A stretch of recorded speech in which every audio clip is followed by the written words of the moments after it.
Hello and welcome to Follow Everton. We have missed the banner for some reason, but we're here anyway, in classic style. So maybe we'll give it another shot. Let's do it.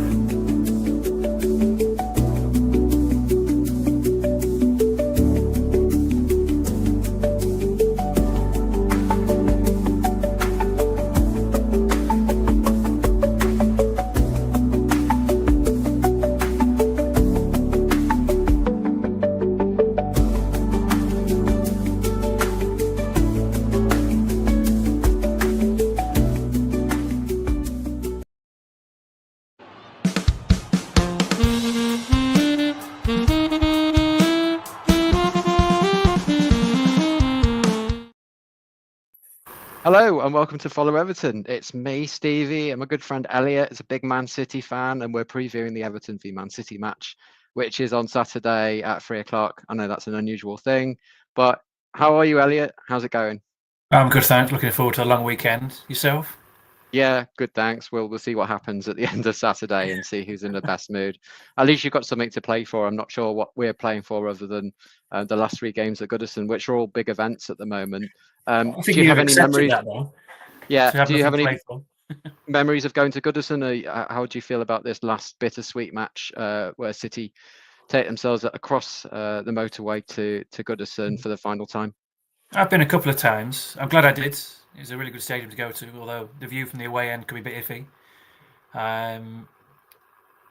Say, shame I couldn't get to this one, but I can't even watch the game, to be honest with you. I've got a wedding on Saturday at 3 o'clock, so I can't even watch the game. But I'll be following as best as I can on my phone, maybe after the ceremony. It's like that joke that goes around. I've got an appointment at 3 o'clock with the wife. Will you take it? So yeah, if you just joined us live, maybe you just finished work or something like that. With the Easter weekend, we just want to get things underway quite quickly. But this is the first of two previews tonight. I've got Elliot giving us a good City opposition view, and then later on this evening, Corey and Mabsy will be live, looking at things a little bit through a blue tinted lens.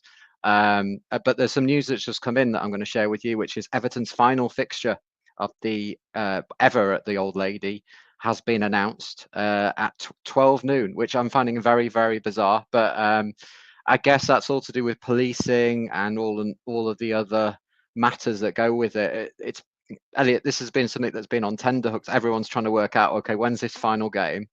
Am I going to be able to book the train or transport? Is Paul McCartney playing, etc.? And no one really knows. But the kickoff at 12 o'clock is for me, it's a complete nightmare. I hate that. I get that. I was at the last game at Main Road. That's 22 years ago now. It's a shame it's not the final game of the season because I guess then everything's pretty much set in stone. You know when you're kicking off, you know what day it's going to be. I've seen on social media that fans have been wanting to know, wanting to book trains, hotels because it's a big occasion. It's an emotional occasion. Yeah. City lost our last game at Main Road. You say you're playing Did Southampton? you?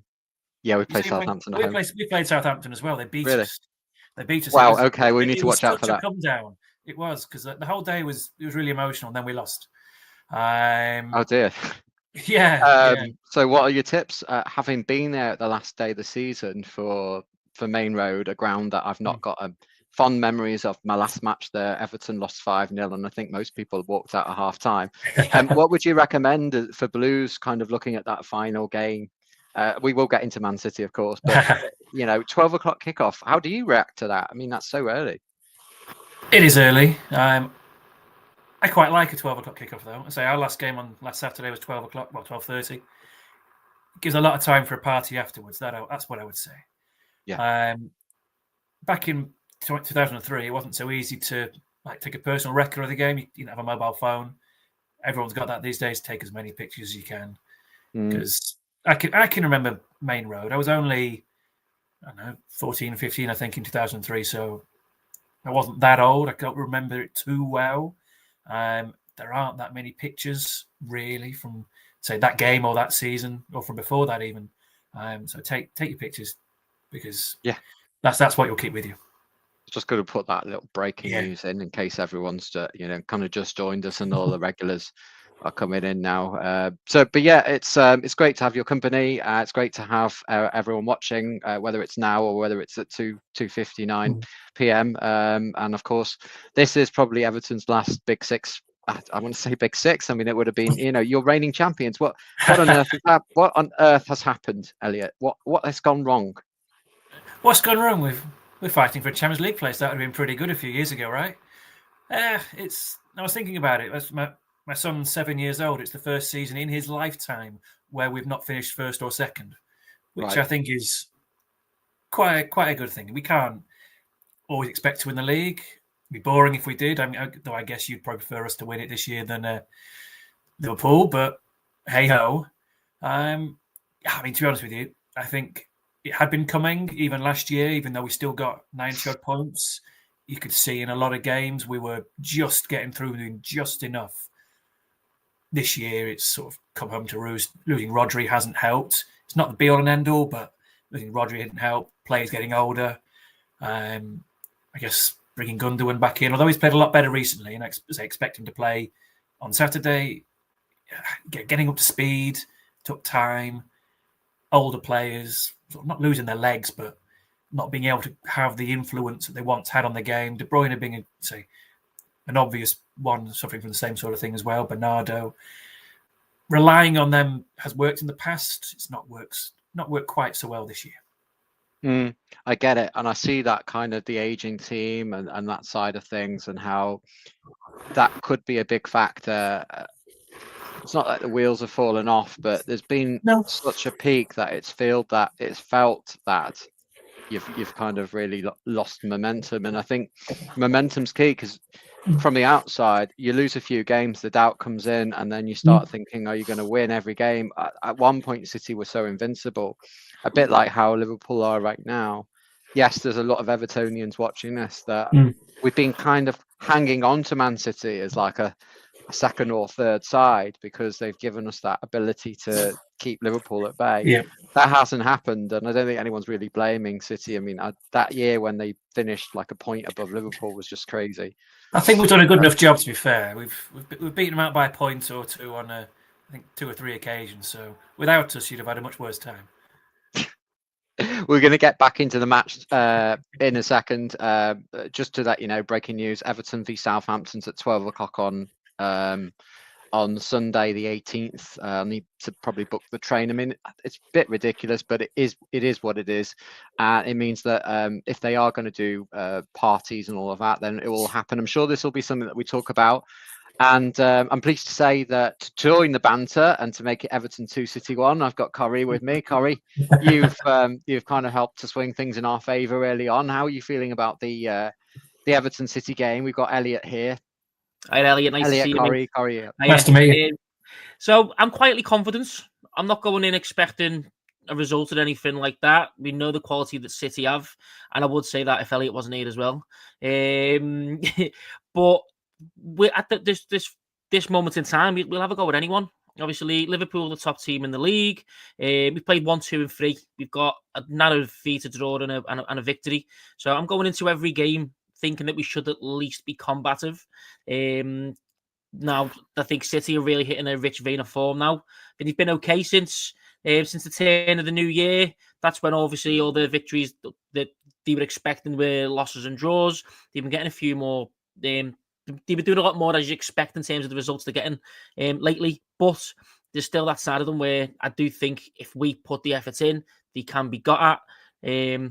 We just need to hope that De Bruyne is going to have a little bit of an off day, because he's firing, isn't he? Since he said it's the end, it's the end of his time. He's just hit that vein of form again. He's really come back, hasn't he, Elliot? I mean, 5-2 the last game. Talk me through what happened with the turnaround for City. I mean, De Bruyne was superb. I think it was not a surprise to see him come back to his form, but I think everyone was really happy that he did. He hadn't been playing at his level or near his level for quite some time. So to see him back here, it's good. And with him playing that way, hopefully, we can see us finishing, 4th, 5th, get the Champions League spot, and hopefully compete for the FA Cup as well. In terms of Saturday, I thought we were excellent. Start to finish, notwithstanding the fact we could have been 3-0 down, we were still creating chances. I think that probably bodes well for yourselves. We can be open with two young fullbacks. I expect he'll play Lewis at right wing back or right back and O'Reilly at left. You've got two players there that can certainly be got at. But if we've got the ball, if De Bruyne is on form, Marmoush looks like an excellent signing.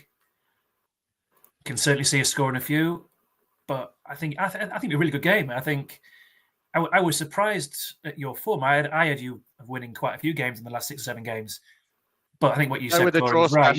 You've played some big teams. You got some good results against those big teams as well. I don't see this being any different. I don't see us running away with it. Don't see us winning by a couple of goals. But yeah, the odd goal in 3 or 4. I must admit, it has been tight between Everton and City, and there was that kind of. There was a game I was at. I think it was a definite handball. We should have had a penalty. Rodri. Remember, if he'd given that penalty, then Liverpool would have won the league. So what would you? Yeah, so I'm glad he didn't give the penalty. Anyway, they're getting away with whatever they're getting away with due to a really, really inconsistent sort of top of the table. I think. Yeah, you're right. The form's not been amazing, but we are going into this full of beans because we smashed and grabbed at the end of Forest. Ryan was at the game, and Decore came up trumps, and he was fed through by McNeil, who maybe not make the starting lineup, Corey, but he's a big player in our side, and he's the sort of player that can really put a good ball into the box and has been really influential in the last few years. Moyes hasn't actually really seen him start. Well, he's not seen him start a game. But yeah, you would think that Moyes is going to set up the side to be hard to beat again. But what do you think City will need to do differently to the last game when they go to Goodison? Because it's a different kettle of fish. 3 games to go. It's a big celebration over this sort of 1984-85 golden year that we had. The crowd will be 100% behind Everton. The minutes are counting down. I think there's 500 minutes, probably even less. There's 300 minutes or whatever left, and it's really getting tense. What does City need to do? And who do Everton really need to look out for to be able to get a result? I know that's 2 questions in one, but talk me through it. Well, talking about who they need to watch out for, yeah, we know about De Bruyne, but Marmoush is the main one. He's been a bit of a breath of fresh air for City fans, I assume. It's mad that he's still the 3rd top goal scorer in the Bundesliga, and he's not been there since January. So it shows he's a very good striker. He does take 1 or 2 chances to score, but he gets them chances. His positioning's good, but his rapid pace is his biggest asset. I think that's where we've got to be careful. We do get caught with the ball over the top on occasion. James Tarkowski is probably the biggest culprit for getting caught out by that. So that would be my biggest concern, is a ball over the top or a ball behind and him using that pace. Maybe get in between Jacob Bryan and James Tarkowski as well. So that's probably my biggest fear, and that's the thing we'd have to be focused on the most. De Bruyne's pass from deep through to someone like Marmoush would probably put him 3 1-1 with Pickford, and I wouldn't put it past him scoring, certainly not, at least not on a second chance. So that's probably the biggest thing that we need to watch out for. City are a very good passing team, they still are, but especially at the start of the season, they were able to be frustrated.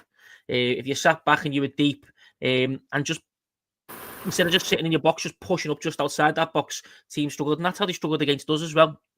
But the fact they've got Marmoush who's so direct and he's so fast allows them to really pick you apart.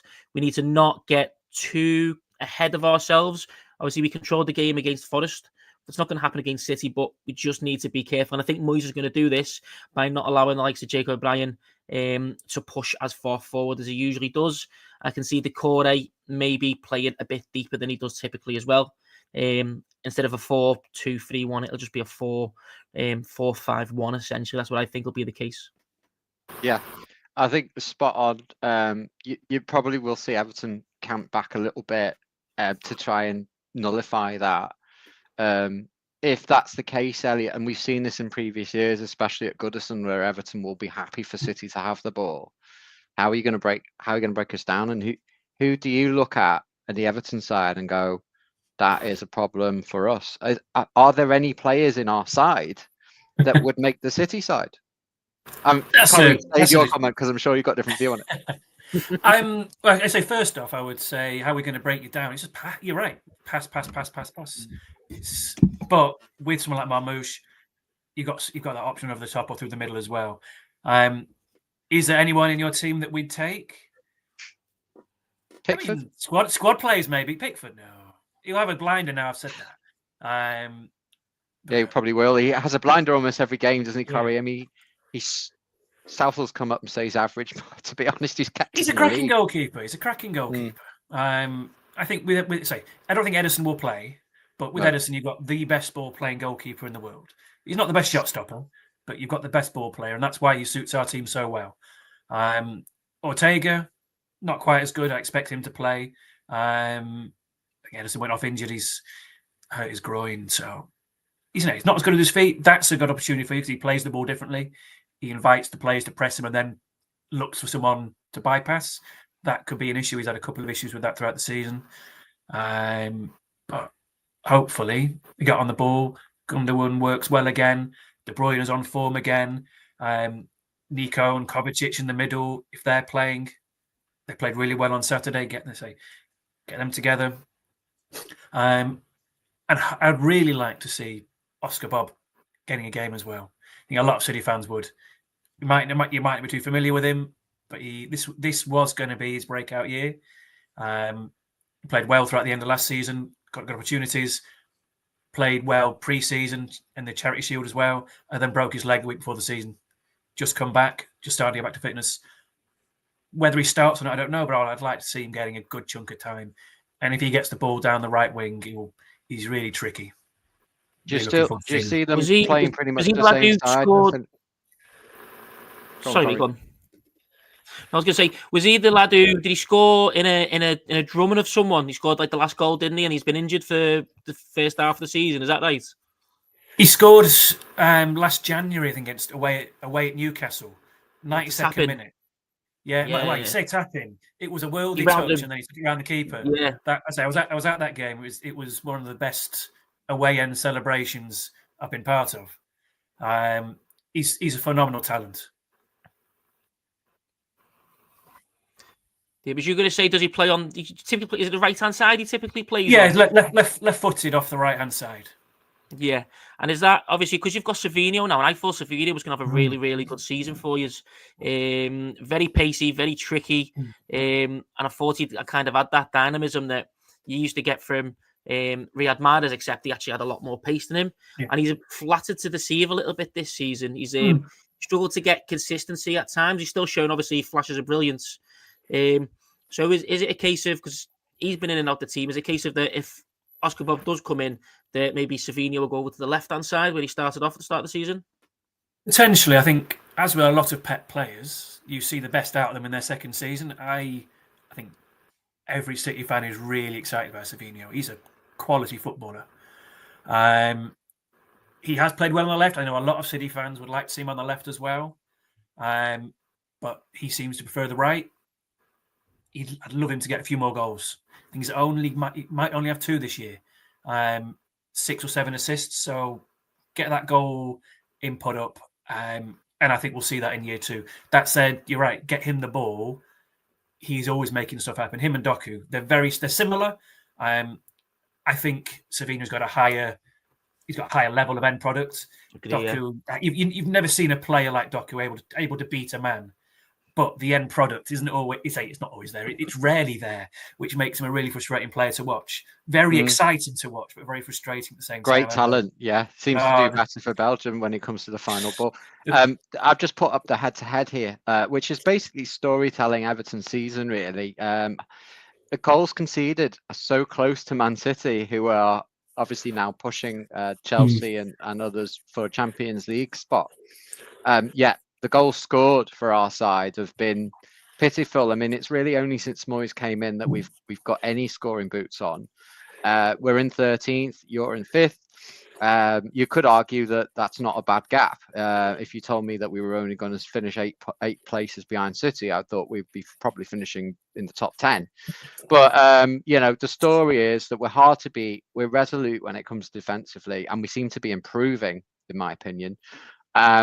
Under Moyes, we've already had a good base under Dyche, don't get me wrong, but we're just not scoring many goals. Is there anyone in the Everton side, Elliot, that you think that if you were getting a chalkboard out and kind of doing a pre-match talk now with the City players on a Thursday evening, who would you be trying to circle, and who would you be looking at from our side, if anyone, or would you just be focusing on your own game? We're always very susceptible to a break. That's how Palace got at us early on Saturday. Yep, they were 2 up after 21 minutes, was it, or 23 minutes or something? Yeah. So I've always liked Decore. I think his runs from, say, deep will be key in those sorts of situations. Is Beto likely to play? It's 50-50, I think. Yeah, 50 because he didn't play the last one, but him and Broja, yeah. I mean, he's the one as well. Always looks a handful. I think Beto has massively improved under Moyes. Yeah. It's like he's like reborn. He actually looks decent. A lot of people thought he was a bit like a Bambi type player, but he really is starting to come up trumps, and the goals are bringing confidence. And McNeil probably won't start.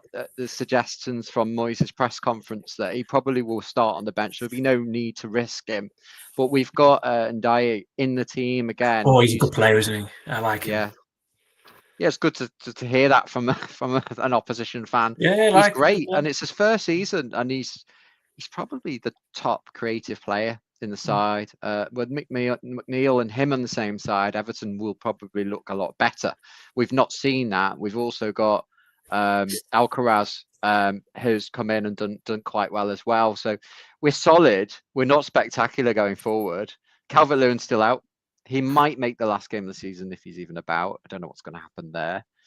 But we're good on set pieces as well. So defensively, what's your take on defending set pieces against Everton? We've got some big players.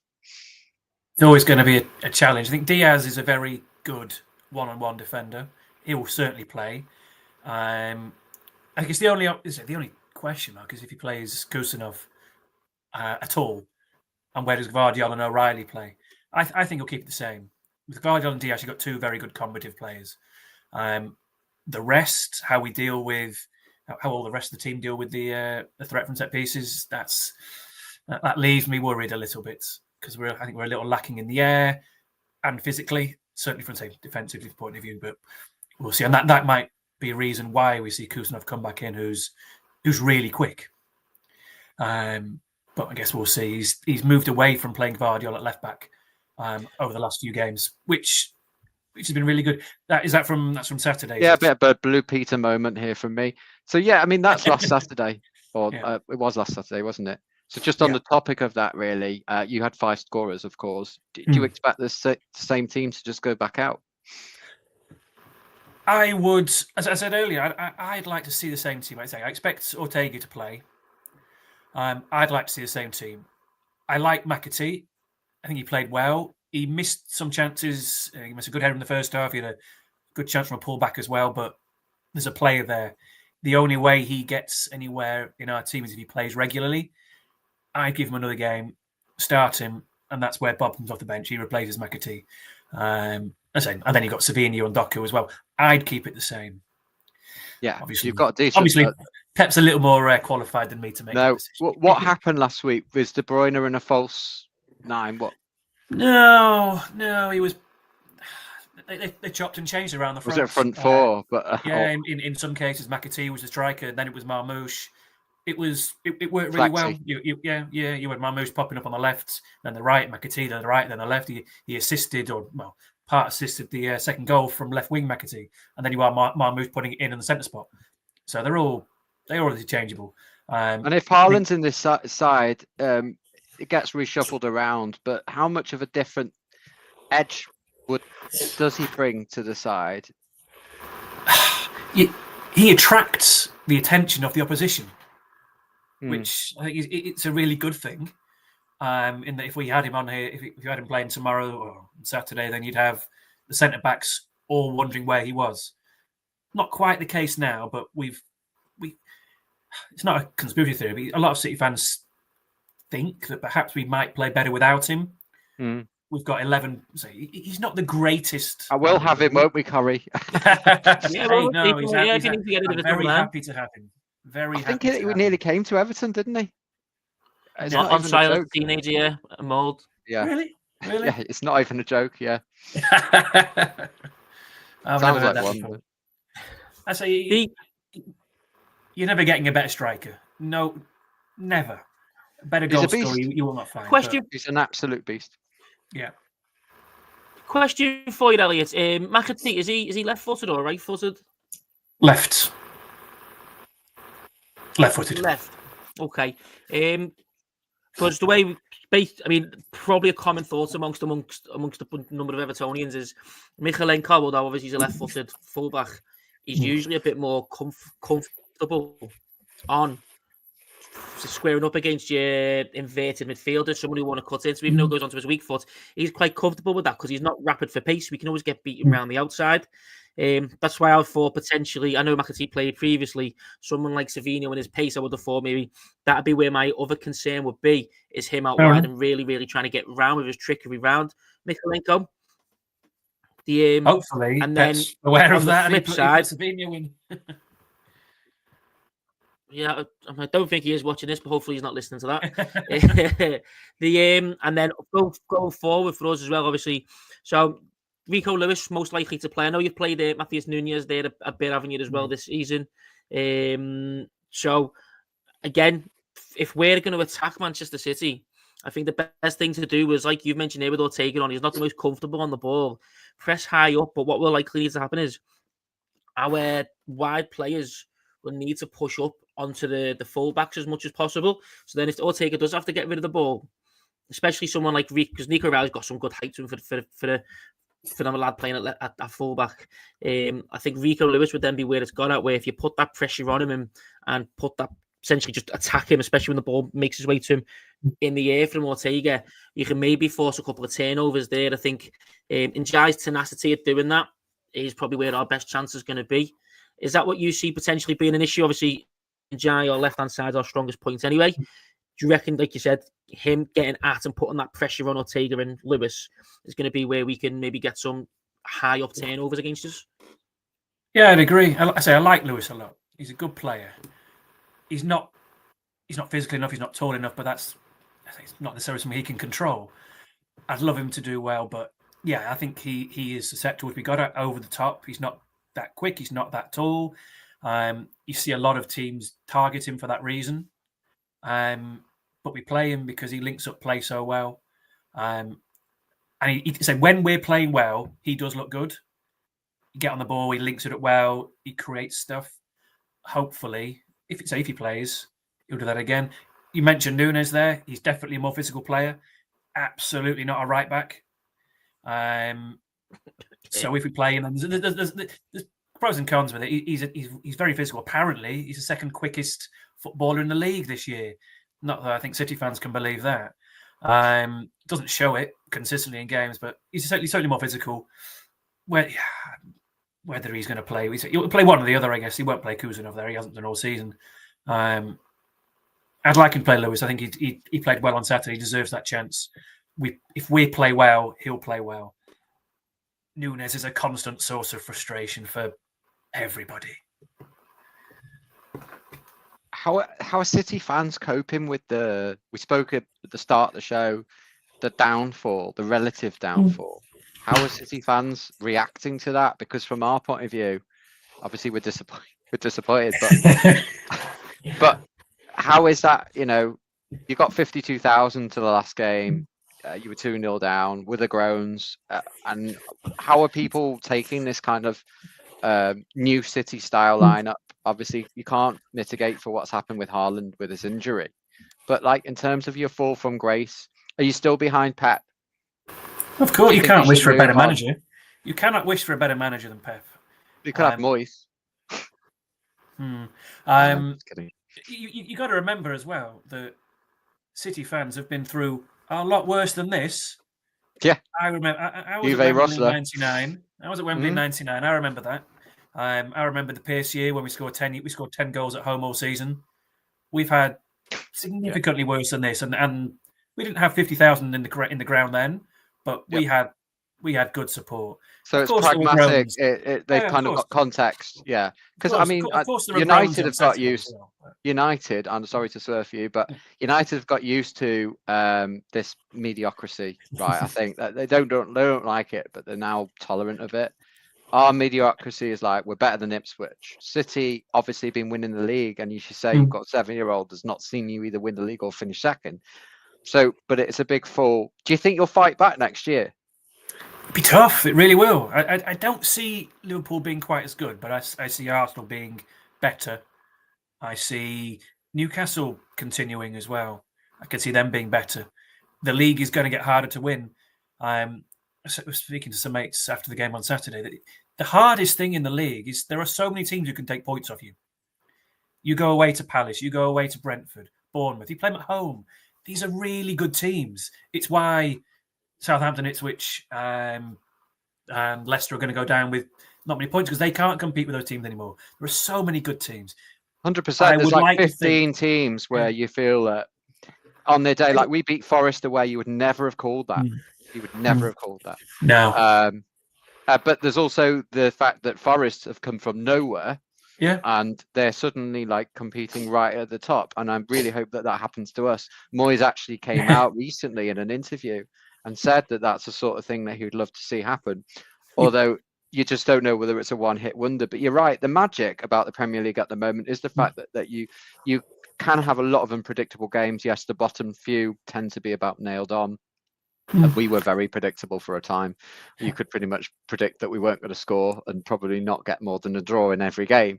But I think that I would argue, I think Liverpool will start massive favourites next year because they've just got Van Dijk, who signed again, Salah, they've got the momentum. And the league, I actually think the league is very poor. I think it's crap. I've never seen it so poor.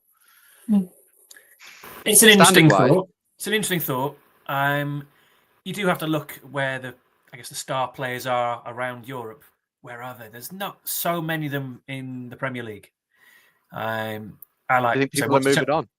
No, I think it'll come back around. But say you watch the Champions League this week, you see some of where the young, exciting players are. They're not necessarily in the Premier League. Why do you think that might be the case? Because at one point I felt like we had all of the main players.